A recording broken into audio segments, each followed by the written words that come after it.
Hey guys, so okay, welcome to The Letter. I saw this on the Steam store and it looked kind of interesting, so I figured why not just grab it and record myself playing through it. It's a visual novel from the Steam store description. It's got some positive reviews, so I'm kind of curious to play it. It's one of those sort of games where you make choices and supposedly the storyline branches out and you control 7 characters apparently. So I'm excited to dive in, so let's just get to it, shall we? We're gonna do new game. Jesus fucking Christ. The Ermengarde Mansion. What does all this mean? It was built for Lord William and Lady Elizabeth Ermengarde of Luxembourg.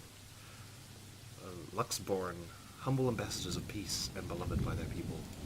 Both were well known for their compassion and generosity, never failing to extend a helping hand to anyone in need.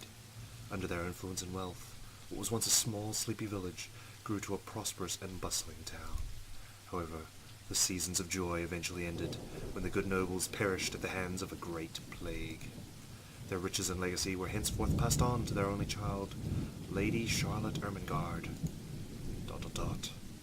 The mansion has stood since the 1620s, a witness to a very long history of joy and pain. After Lady Charlotte committed suicide, the great house was eventually left uninhabited. And that is when it began. Surrounding villages spoke of seeing and hearing unearthly things, of cries and howls that filled the nights, and hearsays of a mysterious woman roaming the hollowed halls aimlessly. People who dared enter its walls were simply never heard from again. Even after 400 years, these stories remain, much like the house itself. Whispers about the once great house, its legend and its curse, still fall upon the village's ears. In spite of this, the current owners are convinced that these stories are nothing more than a hoax. With little regard for the truth, they had Briar Realty Corporation place the property back on sale. Like Pandora's box, the secrets that lie inside await to be discovered by brave souls. No matter what happens, take care not to be consumed by the curse. Ellipses. Good luck. Isabella. Well, that was interesting. Alright, incoming call from Rose. Oh my Hello? God. Isabella? Are you there? Where are you? A familiar, jittery voice comes from the other end. Oh, hey Rose! I'm at St. Goretti High. What's the matter? What do you mean, what's the matter? It's the mansion, silly. I'm here and you're late. Jeez, we're on shift together. You promised. Oh my God, please don't tell me you forgot.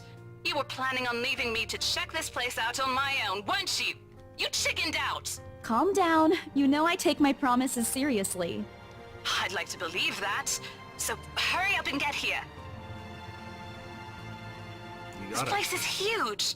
A bit too quiet since no one's lived here since, like, forever, but beautiful nonetheless. Why are you so surprised? This isn't the first time you've been there. I know, I just wish I could live in a place like this. It really takes my breath away.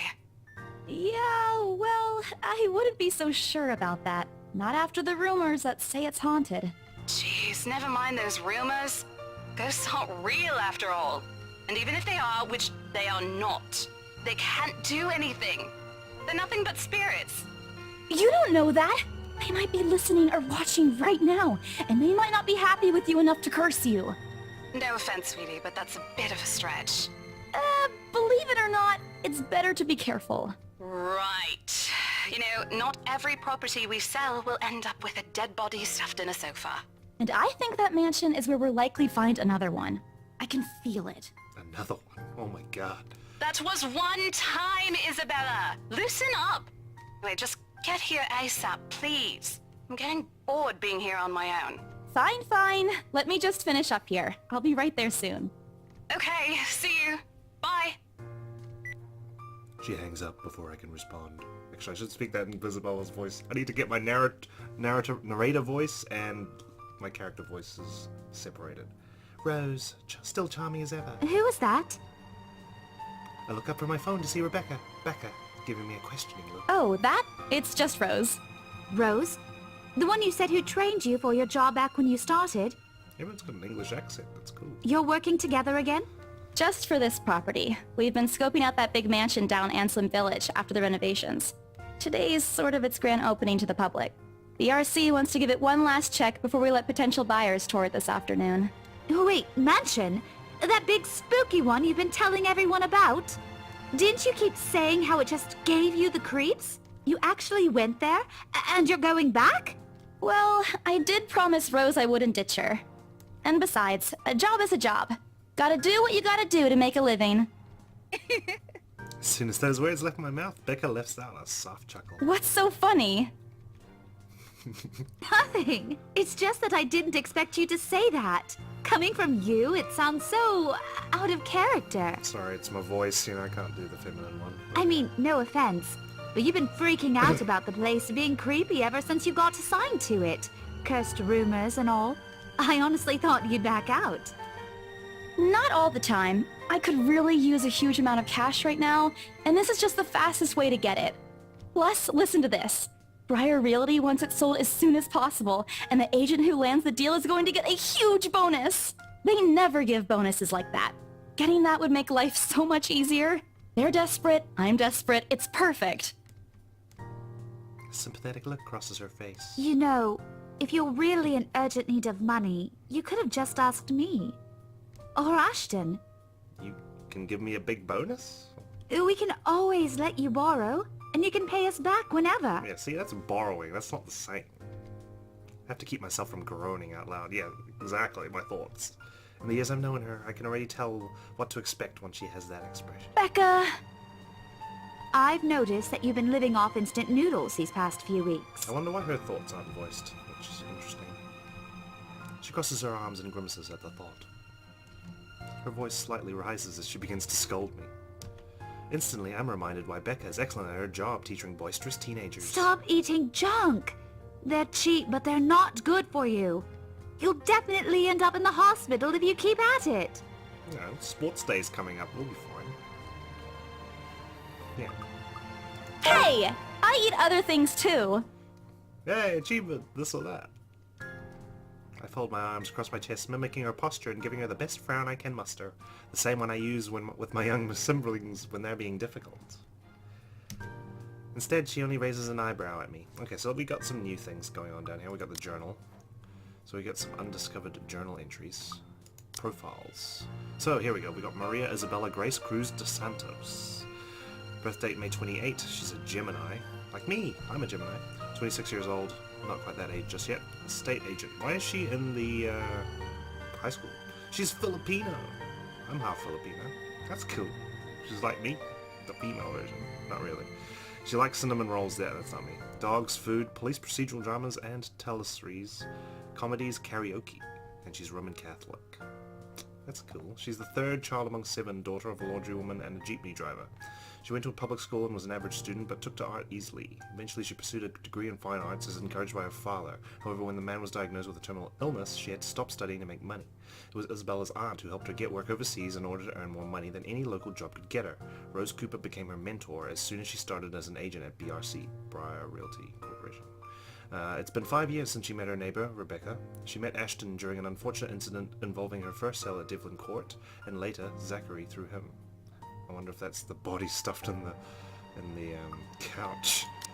And we got our relationship statuses. So Isabella obviously doesn't have much of a relationship with herself.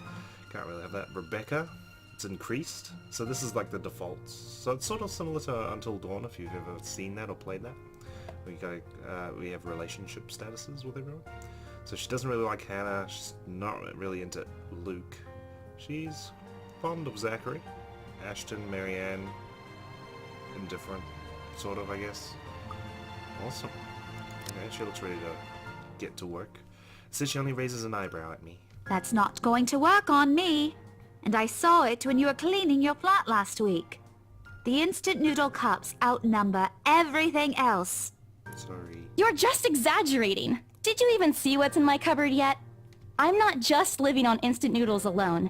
I've got canned beans, peas, tuna, ham, and even hamburgers in there. Becca's wrinkling her nose by the time I get to the end of the small list.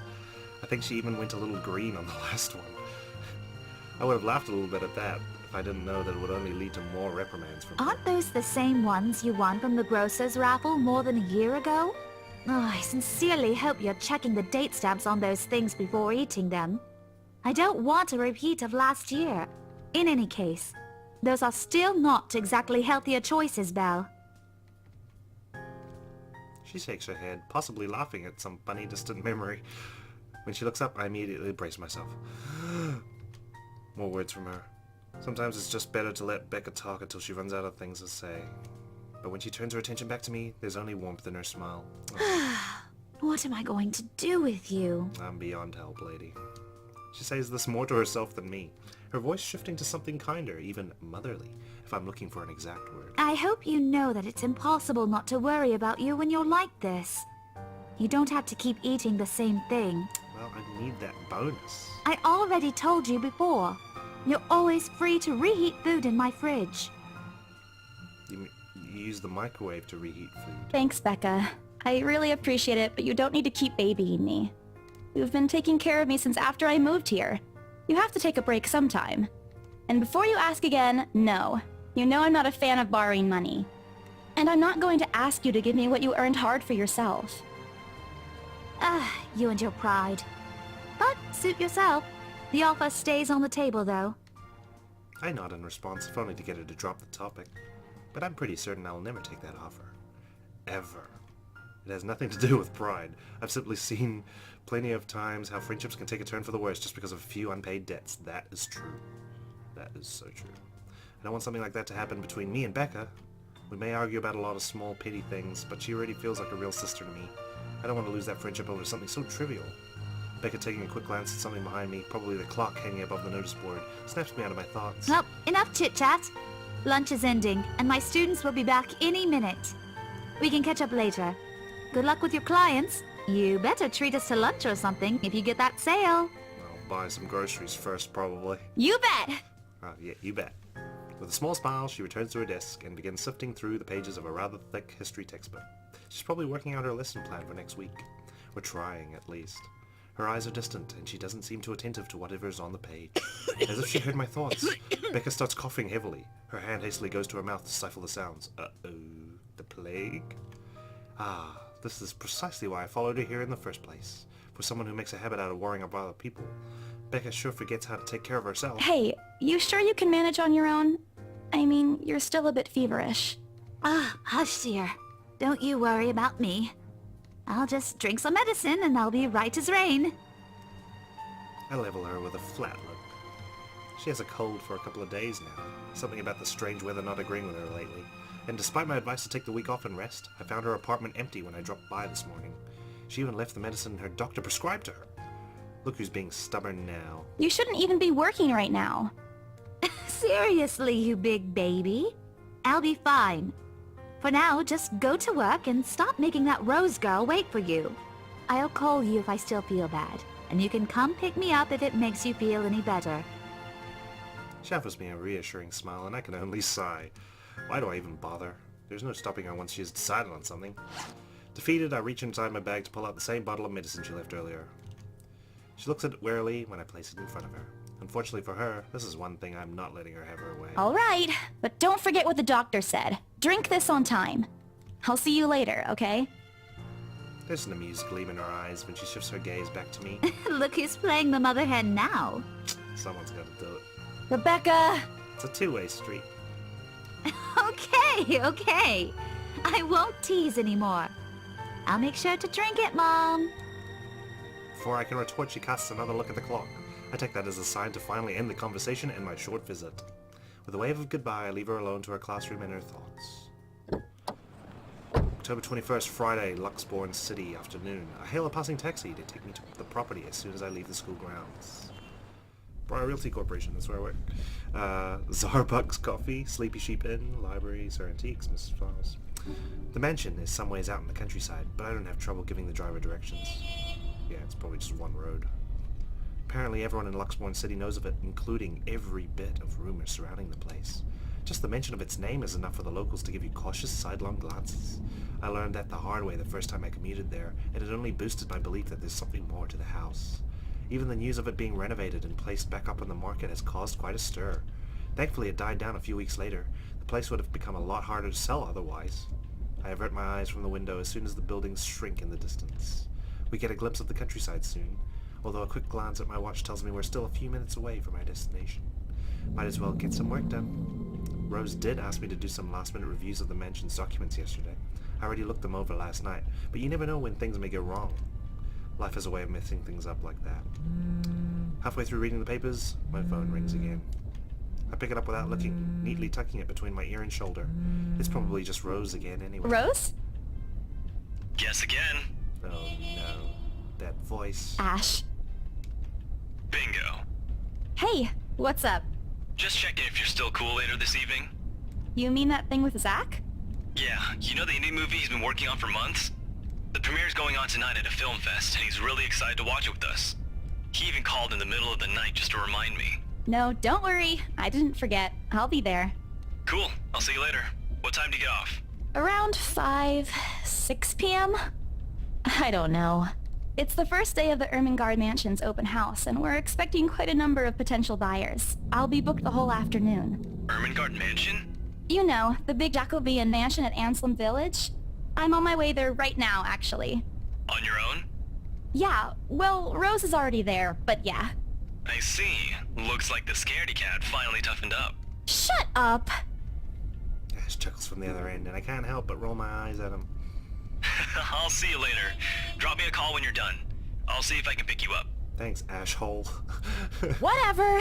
Bye. Stupid Ashhole, always teasing me whenever he sees a chance. We're alright with him. It's Luke that's the problem. I'll show him who's tough.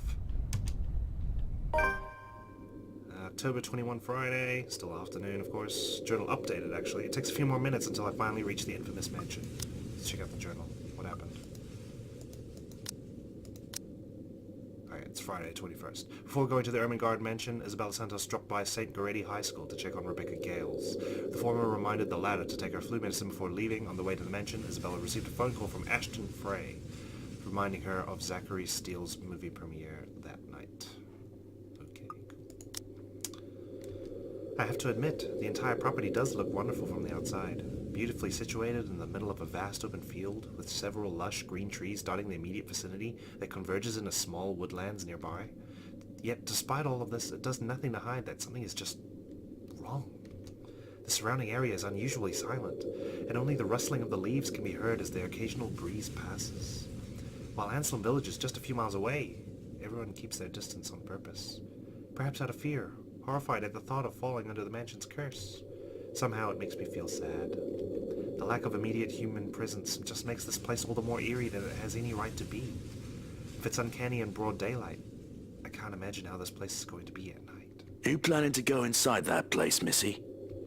The voice nearly makes me jump out of my skin. Without completely taking my eyes away from the house, I give the driver a confused nod. A beat passes while I wait for him to say more, but his only answer is a non-committal hum and a return of my nod. Belatedly, it occurs to me that he must have been waiting for my payment. I mentally slap myself for spacing out and promptly hand him the fare with an apologetic look. I expected him to leave as soon as I paid, but there's a hesitant expression on his face, as if something hasn't been said yet. Is there something wrong? Look, Missy, I'm sure you've heard what the people are telling everyone about that place. Nobody likes to be disturbed when they're at peace, and I'm pretty sure whatever they say is in that house doesn't want to either. I admit they did a good job fixing it up, but there must have been a reason why even distant relatives of the family who used to own the house never lived in there despite inheriting it. No wonder they wanted to get rid of it. Maybe they just didn't like it? You never know. He sounds like Jason Statham from The Transporter. He drives off after, but what he has said has left a foreboding feeling in my gut. I breathe out a heavy sigh as I make my approach towards the house. After hearing enough of the rumors, I should have expected the conversation to take that turn, but I'm already here. Backing out is completely out of the question. It isn't like I have any choice in the matter anyway.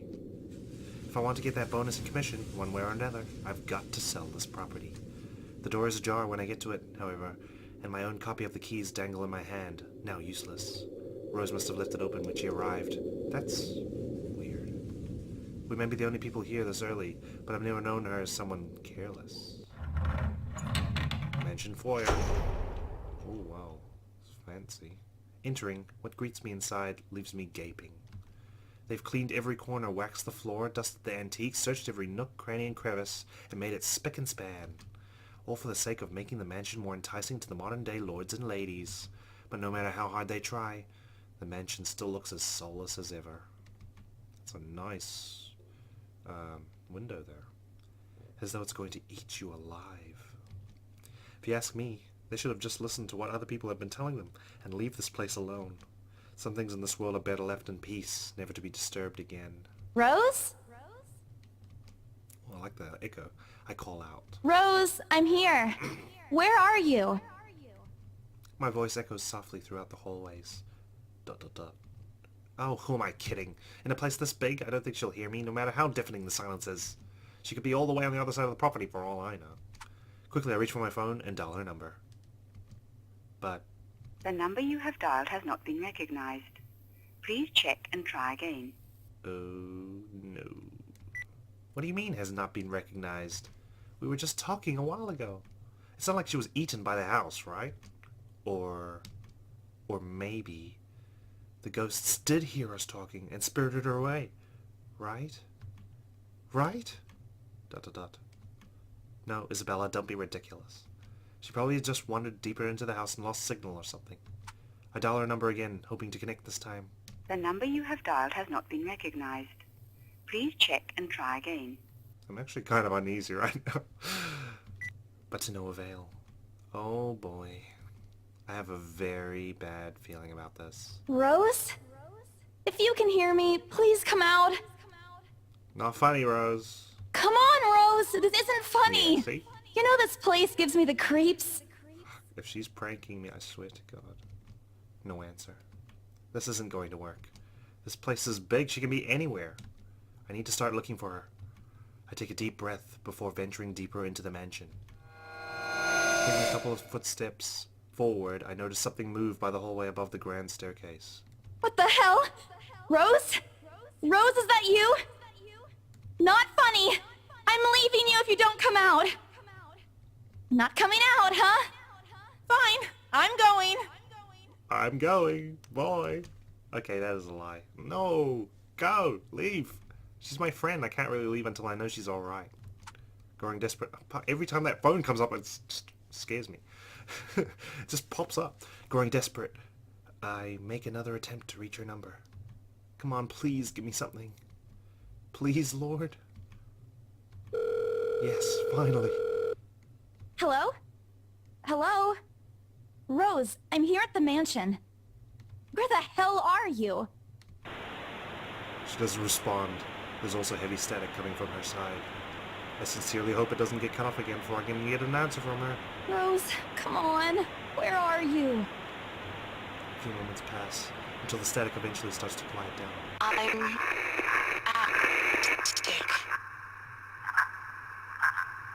Does that sound fucking wrong to you, or what? What? The attic? Why? Crap, it got cut off. Oh my god. Man, do I really need to go there? With how deep inside the mansion the attic is, there's barely any signal there. No wonder I can't contact her. But why is she there? Out of all the places, she just has to make me go fetch her in the creepiest room of this place. Is she doing this to get back at me for being late? Whatever, I'll just go. The sooner I meet up with her, the sooner I'll feel better about being here. I carefully make my way up the staircase. My legs wobble as I mentally curse the fact that I've chosen real estate instead of picking a career that doesn't involve strange abandoned houses. Upon reaching the top, the grand hallway greets me. It branches out to the two major wings of the mansion, the east wing and the west wing. There are two attics here, one on each side, but the east one has been converted to a storage room of sorts, and somehow I find it least likely for Rose to wander there by herself. Besides, she never did like going into stuffy storage rooms. So I head towards the west wing first, where a simple wooden door at the end of the hall opens to a small room. Inside is another set of steps leading to the second attic. Unlike the grand staircase, though, the stairs to the attic are steep and narrow, made of old stones and covered with a thick coating of dust that kicks up into the air with my every step. Thank God it's still daytime. If it isn't for the light streaming through the door behind me, I may easily stumble and fall. With how old the place is, there are no light fixtures to illuminate the cramped passage up. Why they didn't bother to add one here when they renovated escapes me. Oh, there's birds. Oh god. Sheesh, they did it with the rest of the house? A small bedroom welcomes me at the end. Oh my god, what the fudge is going on? Mansion attic. It looks exactly as it did since the last time I've been here, full of dust, worn out, and faded by time. Oh my god, I'm so creeped out right now. It's just a visual novel and I'm still creeped out. Odd. I thought they cleaned everything. Did the crew miss this room? Ugh, cleanliness is the least of my concerns right now. The more pressing matter is Rose. She's not here. Was I dreaming when I talked to her a while ago? Did I mishear her? I think so. She was trying to say something else, I think. No, it couldn't have been a dream. After all, the creepy ambience of this estate is doing such a remarkable job of making sure I stay alert and awake. And I'm sure she said she's here in the attic. Is this a prank? Hang on. Wait, hold on. Rose ain't on here. Rose ain't on here. Oof. Oh my god. Is this a prank? Or maybe that phone call was Rose's last message to me before the curse got to her. Now, let me just procrastinate for a bit and just check out what this was. Okay, I'm not going to do that if it's got spoilers. Let's figure it out ourselves. Okay, backlog is just if I miss anything. Okay. Ugh, shut up, brain, you are not helping. Don't make this scarier than it already is. But if she's not here, then where is she? I'm fucking... ... Jesus. What the hell was that? ... That's it. I can't do this anymore. I'm leaving. We must have angered the spirits living here. I knew disturbing this mansion was a bad idea right from the very start. But nobody listened. Be fucking realistic, they said. They think I'm cuckoo because I believe in curses and ghosts and all that. Me and my outlandish backwater country beliefs. I've always strived to be a model employee, but not this time, no. I'm turning back for the sake of my sanity. Briar Realty could find another agent who's more fucking realistic to tour people around this haunted house. Before leaving, I take one last look at the gloomy old room. Just get the hell out of there, please, Isabella, please. Just to check. Huh? What's this? Oh, God. My worries about Rose's whereabouts must have caused me to miss it when I first entered this room. But there's clearly something on the floor. It looks like... A letter? Oh, God. Lying on the ground, just a couple of inches away from my feet. Out of sheer curiosity, I lean down and pick it up. Strange. I don't recall seeing this the last time I was here. A few days back, me and the few other agents inspected the mansion to prepare for today. I had been the last to look inside the attic and leave, and this certainly hadn't been here before. Someone must have left it in this room since then. Did Rose leave this for me? Was she here a while ago? I can't have missed her though, can I? There's only one set of stairs to and from the attic. The letter isn't exactly in pristine condition. In fact, it looks rather ancient. The paper is so thin and rough, I'm worried it'll fall apart if I so much as touch it. With great care, I open it, and what I read shakes me to my core. What? For fuck's sake. What? Oh my god. Nothing but the words help me fill the page. All of it seemingly written with a crimson shade pen. Yeah, pen. Yeah. Or blood. Yeah, that's probably the more likely one. I gulp. The same phrase just goes on until... Uh-oh, it's one of these chain letters. Send this to 5 people or else. Or else what? Or else... Don't turn it over. Or else what? As quickly as I can, I scan the back of the paper and peek into the envelope to make sure I'm not missing out on the second page. But there's nothing. Oh, great. No. Oh, please, no. My hands tremble as dread creeps over me. The room is suddenly getting colder. Oh, shit. I need to get out of here. Folding the paper in half, the sight that greets me next has me frozen on the spot. Oh, fuck. Holy shit! What the fuck is that? A pair of blood-soaked feet enters my field of vision, covered in gaping wounds with skin eaten away to reveal flesh, bone, and all manner of things that isn't meant to be seen. It's too much. All of it is too much. I want to cry, call for help, but the words catch in my throat. Even my feet won't move, completely paralyzed out of terror. Lord, please help me. We need to look up and see what the hell it is. Closing my eyes and praying is not going to do anything. I need to face it. Story update. Whatever these feet belong to, I need to face it.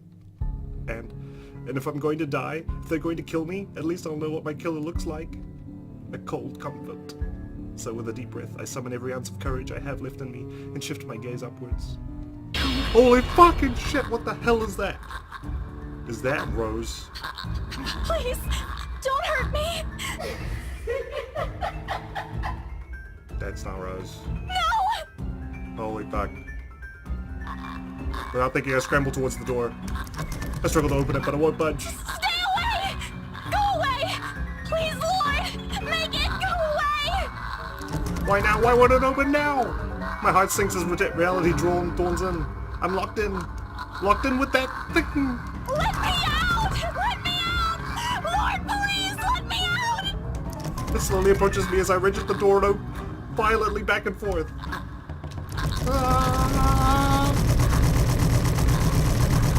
Get the fuck out of there!